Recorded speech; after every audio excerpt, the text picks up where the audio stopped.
मेरा नाम शबनम है। ये आज भी उस दिन को कोसते हुए जब मेरी शादी मेरे खाला के बेटे से हुई थी, क्योंकि आज तक मेरा शौहर जो कि मेरे खाला का बेटा था वो मुझे सुकून नहीं दे सका।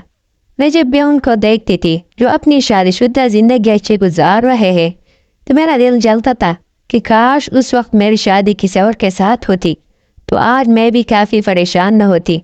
मेरा ताल्लुक़ साहिवाल से है। जिस इलाके में रिहाइश थी वो गाँव का इलाका था। मेरी शादी 25 साल की उम्र में हुई थी।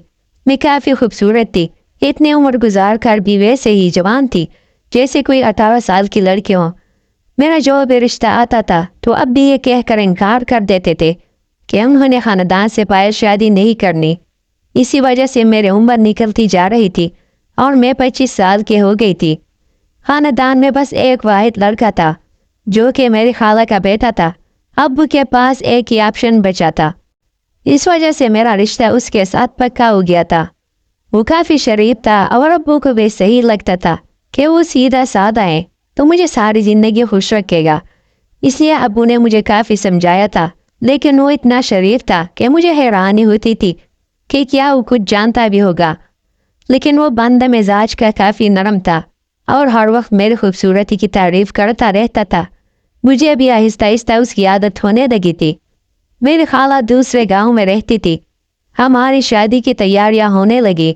मैं उस वक्त काफ़ी खुश थी क्योंकि मैंने अपने कज़न को बतौर शौहर कबूल कर लिया था और शादी के बाद ससुराल आ गई थी। सास और ससुर ने भी मेरा काफ़ी अच्छा इस्तेमाल किया। मैं उस रात काफ़ी नर्वस थी क्योंकि हमारे गांव में कोई रिवाज नहीं था कि आज कुछ अहम बातों का पहले से बताया जाए। मैं अपने रूम में बैठ गई थी तो मेरी खाला मुझसे मिलने आए और कहने लगी, शौहर और बीवी की बहुत सी बातें राज होती है, जल्दी किसी को भी नहीं बतानी चाहिए और राज राज ही रखना चाहिए। अगर किसी को बता दिया तो उसका बहुत बड़ा गुनाह होता था। मैंने खाला की बात सुनी तो इरादा कर लिया कि जो कुछ भी शौहर और मेरे दरमियान होगा वो राज ही रहेगा और उसका मैं किसी को भी नहीं बताऊंगी। खाला चली गई तो मैं अपने शौहर का वेट करने लगी। मैं उस रात को ऐसा लगता था कि कोई कितना भी शरीफ हो लेकिन उसका अलग रूप ही निकलता है। मुझे भी शौहर से यही उम्मीद थी और मैं काफ़ी पुरजोश थी। जैसे ही शौहर अंदर आया तो वो मुझसे भी ज़्यादा नर्वस था। मैं जानती थी ये सब उसके साथ भी पहली मर्तबा हो रहा है, इसलिए इस बात को इग्नोर कर दिया था। वो मेरे साइड पर लेट गया। मुझे काफ़ी हैरानी हुई। ऐसा लगता था जैसे सब कुछ मुझे ही करना पड़ेगा, लेकिन जो नतीजा निकला था वो देखकर मुझे दचका लगा कि आखिर मेरे साथ क्या हुआ है। कहने लगा ये नॉर्मल है और ऐसे ही होता है। मैंने भी इस बात पर यकीन कर लिया। मेरे दोस्तों के साथ कई बार डिस्कस की थी और इसके मुताबिक बहुत कुछ होता था जो मेरे साथ न हुआ। लेकिन फिर सोचती थी कि अब मैंने इस बात का जिक्र किसी से किया तो ये राज खुल जाएगा। शौहर काफ़ी कोशिश करता था कि वो मुझे खुश करे। वो रोज़ ही गजरे लाकर देता था, हर अच्छा सूट देता था और वो मेरा सुकून बहाल करने में नाकाम रहा था, जो कि मेरी ज़िंदगी का एक अहम हिस्सा था। लेकिन मैंने इस चीज़ के साथ समझौता कर लिया था और यही समझती थी कि ये सब बाकी के साथ भी होता है। शादी को 1 साल ऐसे ही गुजर गया। लोगों ने बातें करना शुरू कर दी कि मैं औलाद का क्यों नहीं सोचती हूँ। इस बात पर मुझे दुख लगता था कि ये तो मर्द के इख्तियार में है। और 1 साल बाद मेरी भी फिक्रमंदी बढ़ने लगी थी कि आखिर क्या माजरा है जो अभी तक मुझे औलाद की खुशखबरी नहीं मिल रही थी। हालांकि तबीयत अब काफ़ी ख़राब रहने लगी थी। जब भी वो कहती थी कि ज़िंदगी में औलाद की खबर सुन जाओ, पर उन्हें ये सब नसीब नहीं हुआ और फिर जल्दी इंतकाल कर गई थी। मेरे ससुर एक बुज़ुर्ग थे। उन्हें अपनी बीवी के जाने का गम हुआ और बुज़ुर्ग तो थे लेकिन अपने आप को काफ़ी फिट रखा हुआ था। वो अपने बच्चे से बिल्कुल अलग थे और काफ़ी तेज थे। शौहर ही सारा काम संभालते थे। वो घर में ही होते थे। कोई चीज़ चाहिए होती तो मैं उन्हीं से बोल देती। मैंने काफ़ी सब्र किया। शौहर का मिजाज भी चिड़चिड़ा हो गया। उसका कहना था कि डॉक्टर कुछ भी नहीं कर सकता। वो कहता था अगर औलाद होनी है तो इलाज के बगैर हो जाएगी। इस बात को 3 माह गुजर गए थे लेकिन कोई फ़ायदा नहीं हुआ। 3 माह बाद शौहर ने इजाज़त दे दी कि डॉक्टर से चेक करवा लो। मैं फ़ौरन डॉक्टर के पास चली गई थी। उस वक्त शादी को 3 साल हो गए थे। मैंने चेक करवाया तो डॉक्टर ने मुझे ऐसी खबर सुनाई कि मेरे पाँव से ज़मीन निकल गई। वो मुझे कहने लगी कि मैंने ऐसा कुछ नहीं किया जिससे औलाद हो जाए। यानी कि मैं कुंवारी हूँ। मैं शॉक हो गई थी। डॉक्टर ने मेरा उड़ा हुआ रंग देखा तो मुझे दिलासा देने लगी कि घबराने वाली बात नहीं, अक्सर ऐसा होता है।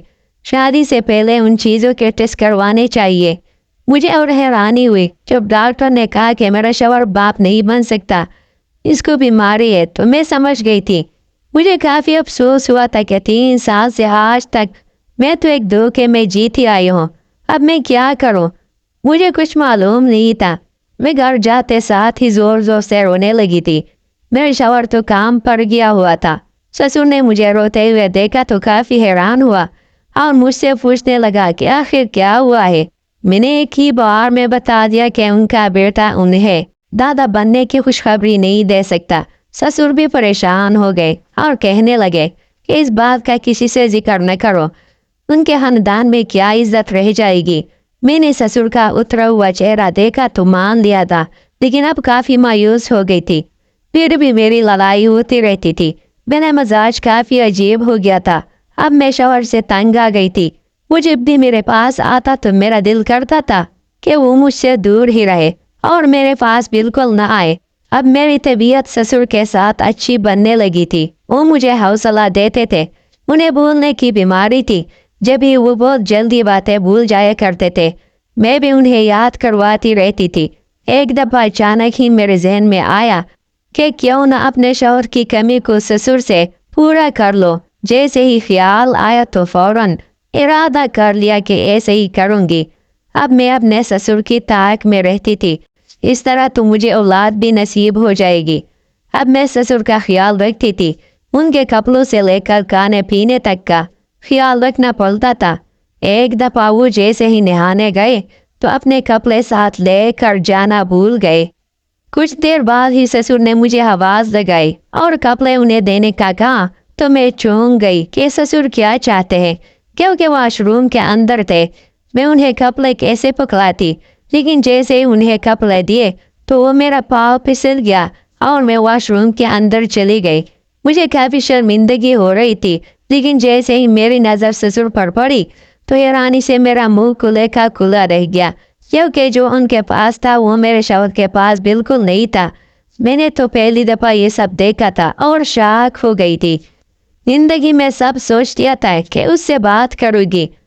ससुर अपनी ज़िंदगी अकेले गुजार रहे थे, क्योंकि खाला जा चुकी थी और वो भी बेसुकून थे। मैंने इसी बात का सहारा लिया कि उनको भी सुकून मिल जाएगा, मेरा काम भी मुकम्मल हो जाएगा।